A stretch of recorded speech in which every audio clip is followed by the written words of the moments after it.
ni kwamba tunataka kutoa mkana kwa kiongozi ambaye tumesikia atatembea hapa kwetu Mbeere, Embu County.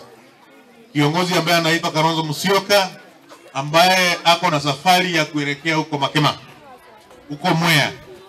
Tunajua Mwea imekuwa na shinda ya mashamba kwa miaka mingi. Tuko na historia ya hiyo mashamba. Mikutano mingi wazee wamekutana kuhusu mashamba ya Mwea, wameenda kotini, wamefanya mambo mingi. Sisi hatutaki kiongozi yoyote atakayefika hapa kwetu Mbeere achochee wananchi. Tunajua mwaka uliopita ama mwaka hiyo ingine kulikuwa na vita, umwagikaji wa damu pale Mwea.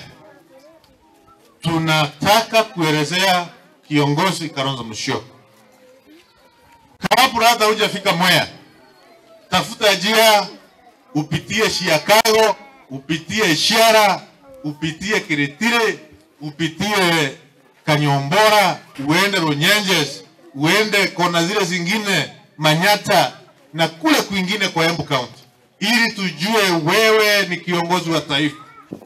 Kupitia wizara ya Profesa Kidiki, wizara ya Aris Waome, hiyo maneno ya mashamba ya Mwea itatuliwe haraka iwezekanavyo. Hatutaki kila mwaka nenda mwaka rudi. Viongozi wa taifa kama huyu ambaye anatembea pale wanachukua hiyo nafasi to get what you call political capital, political mileage. Na ripoti